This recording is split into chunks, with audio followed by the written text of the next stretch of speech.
Olá, bem-vindo a mais um RitmoCast, o podcast da cardiologia do Vale do São Francisco. Eu me chamo Tibério Alencar, estou aqui junto com o Dr. Marcial Braz, mais um integrante do grupo RitmoCall, clínica de cardiologia situada aqui na cidade de Juazeiro.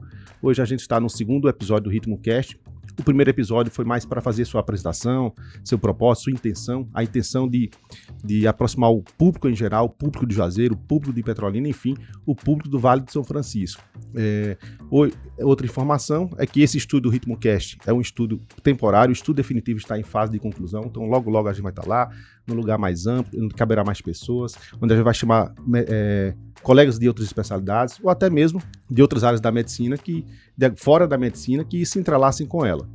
Hoje a gente vai debater dois temas, em que um fará perguntas para o outro, e ao final do podcast a gente vai responder algumas perguntas dos nossos seguidores que foram feitas no direct do Instagram da RitmoCall durante a semana. Vou deixar para o Dr. Marcial se apresentar, e aí em seguida a gente dá continuidade ao podcast. Dr. Marcial, bem-vindo. Obrigado, Tibério. Boa noite pessoal. Meu nome é Marcial Braz, eu sou cardiologista, formado na Univasf e tenho especialidade em ergometria. A gente vai debater sobre esse tema hoje aqui. Pois é, então eu proponho, Marcel, a gente, de repente, alternar, eu fazer uma pergunta para você sobre ergometria e você também perguntar em seguida alguma pergunta sobre a minha especialidade, em relação à estimulação cardíaca artificial. Eu vou fazer uma pergunta para você e aí vamos desenrolar, o podcast de hoje. O que é ergometria, e como ela pode ajudar a verificar a saúde do nosso coração? A ergometria é o teste ergométrico, o teste da esteira.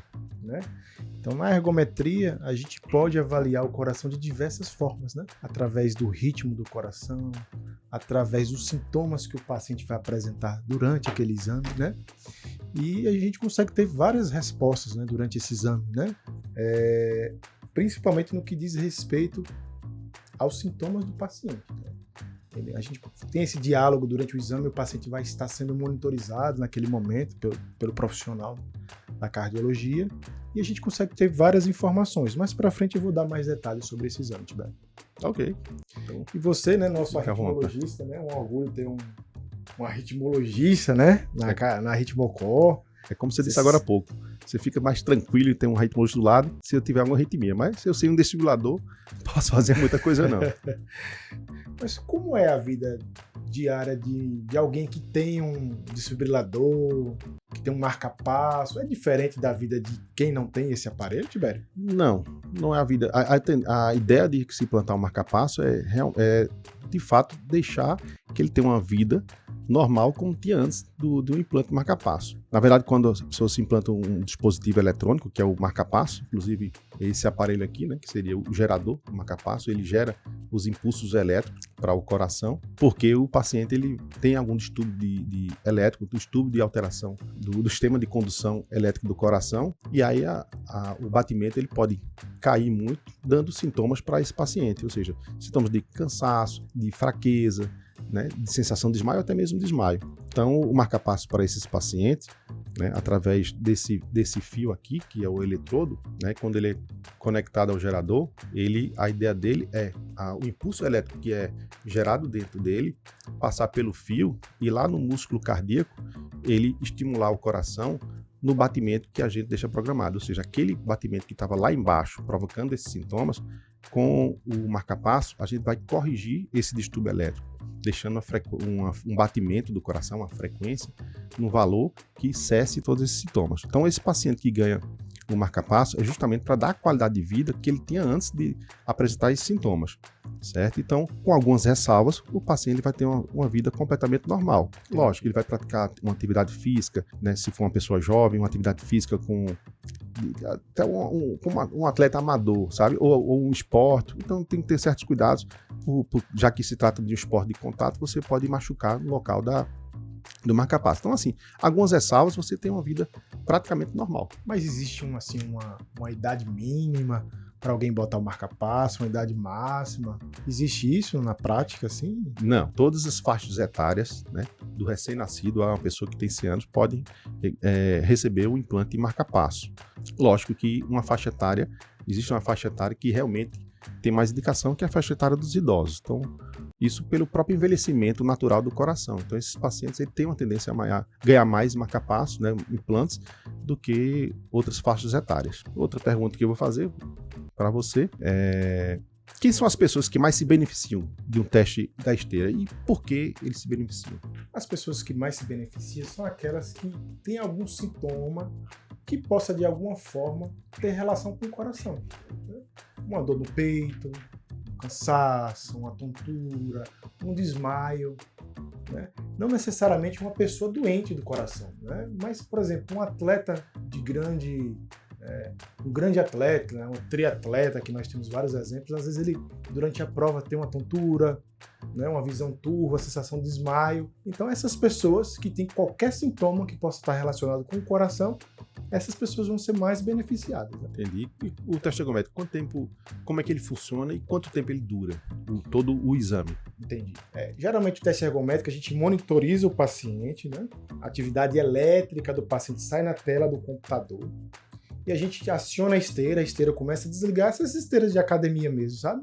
Ela começa a deslizar e vai aumentando a velocidade gradativamente, a esteira vai inclinando, vai aumentando o grau de dificuldade do esforço do paciente e geralmente o tempo é de acordo com a capacidade física do paciente, né?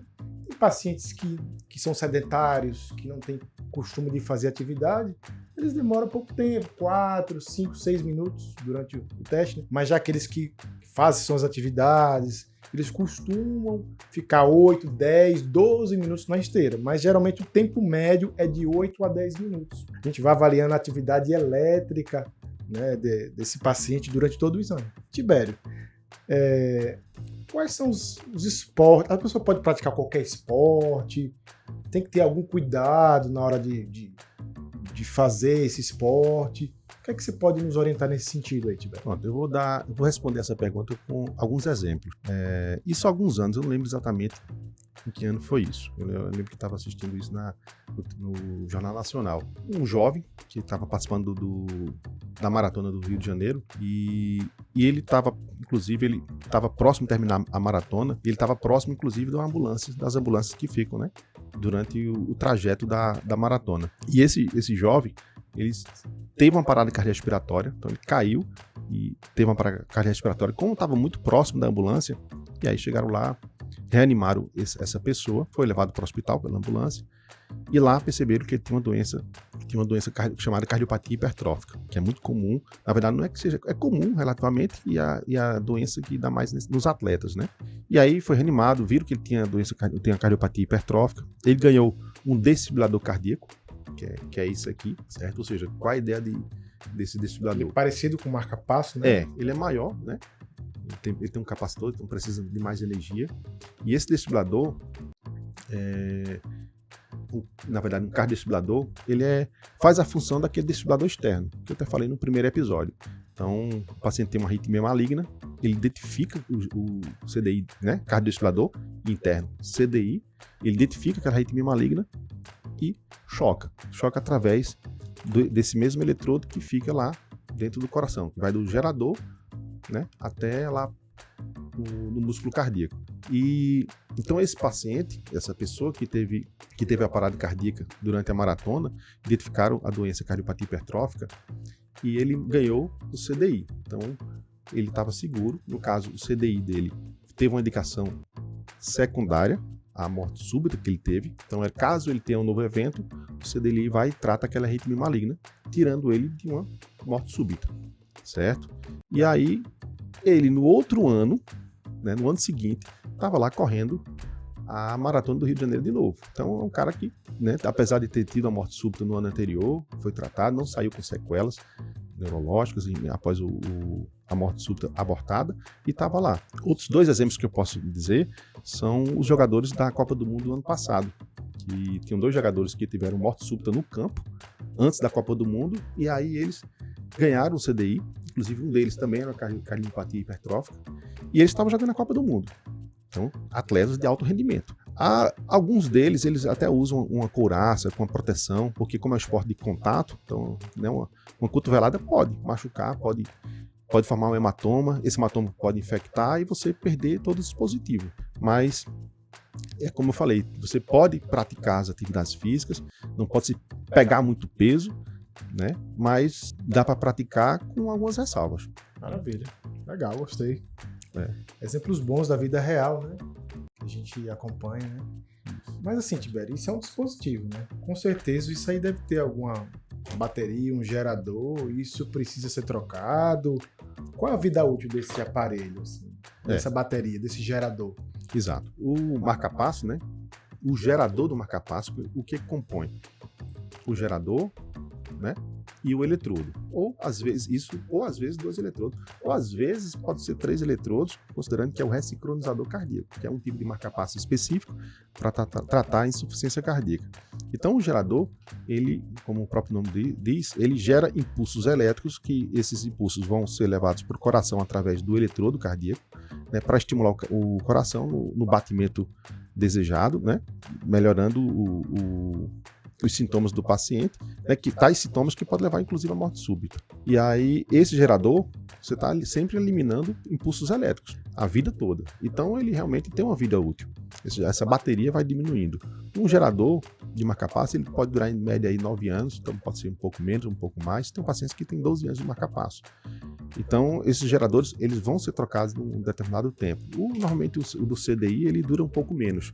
Ele tem um capacitor, mesmo o paciente não usando o gerador do CDI para tratar arritmias malignas, essa bateria vai diminuindo. Então, existe um tempo, né? De tempos em tempos, você precisa trocar o gerador do marca-passo do paciente, ou do CDI, ou do ressincronizador cardíaco. Também vou te fazer uma pergunta, Marcel. Que informações o médico procura durante o teste da esteira? Essa pergunta alguns pacientes costumam fazer durante o teste. Dá para tirar várias informações, né?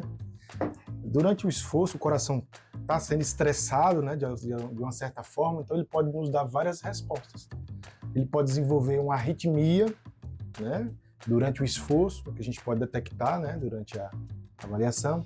A gente pode avaliar o quanto essa pressão arterial vai subir durante o esforço, que a gente sabe que a pressão arterial ela costuma subir no esforço, a gente vai saber se subiu demais ou se subiu o suficiente. A gente consegue ver os sintomas do paciente, se ele vai ter dor torácica, se ele vai ter tontura, sensação de desmaio.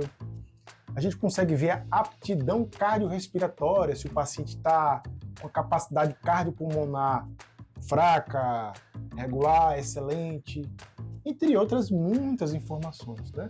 Mas geralmente são essas as principais informações que a gente consegue tirar do exame, Tibério. Entendi.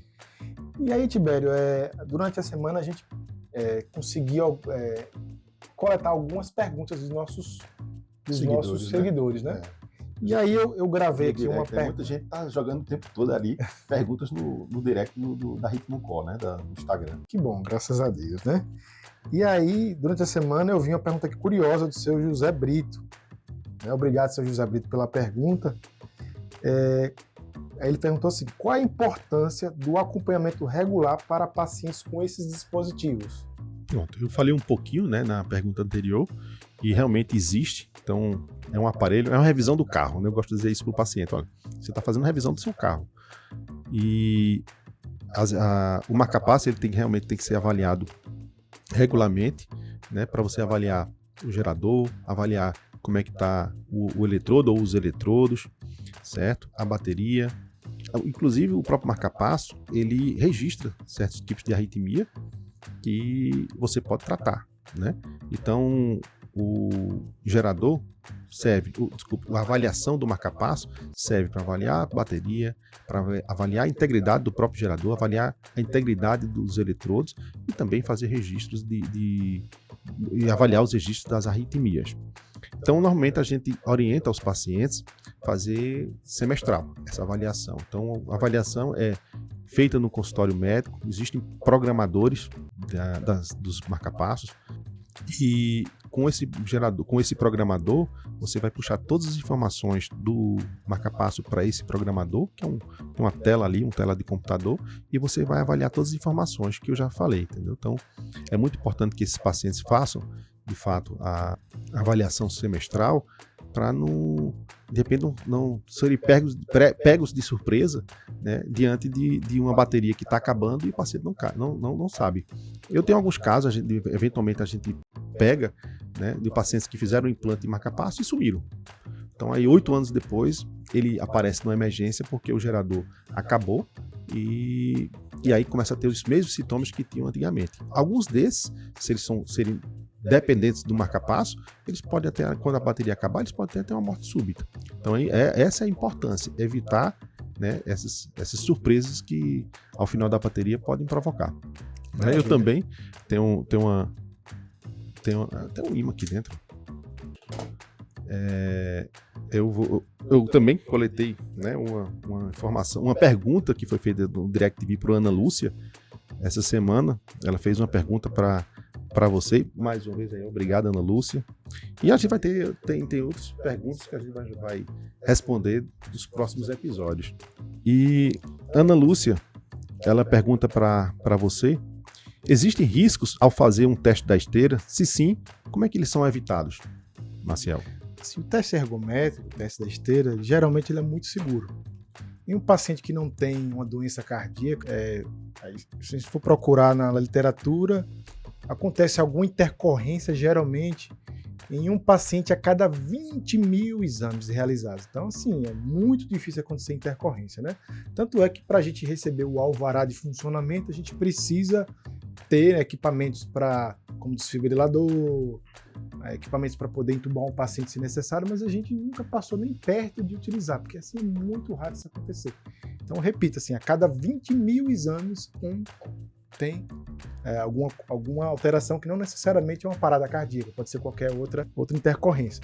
Mas geralmente eu oriento, Tibério, o paciente não deixar de tomar sua medicação, logicamente, né? Aqueles pacientes que têm doença cardíaca, a gente evita fazer o exame se aquela doença estiver descontrolada. Por exemplo, o paciente hipertenso com a pressão muito alta, o paciente com um problema na válvula, e essa alteração na válvula seja muito grave, muito importante. Então a gente evita algumas situações para evitar o pior e tem as precauções relacionadas ao próprio teste, né? Por exemplo, a esteira pode machucar o pé da pessoa, a gente orienta que vá sempre com tênis, com uma roupa mais folgada, porque ele vai se movimentar, ele vai suar, coisas desse sentido, assim, sabe, Tibério? Mas assim, de uma forma geral, é um exame muito seguro, dá para qualquer pessoa fazer. Já fiz testes em crianças de 4 anos de idade. 4 anos? Já fiz, né? E era o quê? Você lembra qual foi o motivo de... Era uma arritmia. Arritmia? Por coincidência, era uma arritmia, né? O paciente tinha detectado por doutora Fabiana. Obrigado, doutora Fabiana, por fazer parte do nosso quadro de cardiologia. Nós temos a doutora Fabiana, que é a nossa cardiopediatra, né? Como ela detectou... Doutora Flávia também, doutora, né? Flávia, né? Obrigado, doutora Flávia. Nossa outra cardiopediatra lá. Então ela detectou uma arritmia e pediu para eu estimular o coração dessa criança na esteira para ver se essa arritmia seria detectada, né? E aí foi assim, muito legal. A gente, com o apoio dos pais da criança, a gente conseguiu fazer o exame adequadamente. E também já fiz um teste ergométrico de uma pessoa de 98 anos. Olha que maravilha, né? Então assim, nos extremos, né? E sempre deu certo, nunca tive nenhuma intercorrência, né? E vamos lá. Inclusive, o teste ergométrico a gente pode usar para avaliar se o paciente precisa de marca-passo ou não, né? Exatamente. Existe um distúrbio elétrico, né? Na verdade, é muito comum pelo envelhecimento do próprio coração, né? Que é a doença do nó sinusal. É a doença do nosso marca-passo fisiológico, né? Então, em algumas situações, a gente solicita o teste ergométrico para avaliar como é que essa frequência, né, o batimento do coração se comporta no esforço, né? E a depender de como vai esse batimento se comportar no esforço, a gente pode pensar, às vezes, em implantar um marca-passo, né, no paciente, como a gente já indicou muito o marca-passo através do teste ergométrico. Exatamente. Quando a gente faz o esforço, a gente espera que o coração acelere. Então, assim, por isso é mais um motivo para a gente... De acordo com o esforço, né, você espera que a frequência suba e, às vezes, é o contrário, ele cai, né, nos bloqueios ventriculares. Né? Aí é a indicação do marca-passo. Nos bloqueios ventriculares, às vezes, na verdade, em vez de subir, faz piorar, né? O paciente com um distúrbio de condução muito grave, né? Ou seja, traduzindo, né, o paciente tem uma alteração elétrica muito grave do coração. E isso a gente, né, faz lá na Ritmo-Cor, né, o ergométrico, as avaliações de marca-passo. Então a gente sempre está interagindo ali, né, em prol do melhor do paciente, né? Isso aí é importante. A gente sempre está de olho nisso, né? Lá na Ritmo Call. Também estou muito feliz, me sentindo muito realizado, trabalhar com pessoas muito capacitadas, todos os médicos que estão lá fazem parte da Sociedade Brasileira de Cardiologia, então assim, eu sei que estou num ambiente seguro, com profissionais competentes, então assim, estou muito empolgado, assim, esse Ritmocast ficou meio reticente, né, no início. Rapaz, eu não quero pensar em ir pro Ritmocast, eu acho que não tem um perfil. E aí, olha aí. O cara é um artista praticamente aí e tá mostrando, né? Tibério, no primeiro momento eu senti realmente reticente porque dificuldade de me expressar, né? Eu tô vendo aí a dificuldade. Mas aos poucos a gente vai aprendendo. Muito obrigado pelo convite, né? Eu vou voltar melhor da próxima vez. Não, o seu Ritmocast é seu. Você não tem nem que você manda aqui, rapaz. Tá bom, muito obrigado, pessoal. Eu agradeço, né? Eu acho que é por vocês aí, do público, que faz com que a gente esteja aqui. Então a gente vai finalizar, né, mais um podcast, o segundo episódio do Ritmocast. A gente veio aí para vencer barreiras, né, como o primeiro podcast, né, da cardiologia do Vale de São Francisco. E nos próximos episódios, né, espero mais colegas, né, da Ritmo Call estar aqui presente. E com certeza, né, o que mais a gente quer é que quando estiver lá no estúdio definitivo do Ritmocast, num lugar bem maior, mais amplo, onde vai caber uma mesa com 4 pessoas, então a conversa vai ser muito mais prolongada, né? E também até conversar com pessoas que são totalmente fora da medicina, mas que tem muito a passar pra gente. E aí vai ter uma infinidade de episódios. Então agradeço mais uma vez por estar assistindo a gente. Segue a gente lá no YouTube, no canal do Ritmocast, no Instagram da Ritmo Call. E aí vocês vão estar acompanhando com mais novidades. Até lá, pessoal.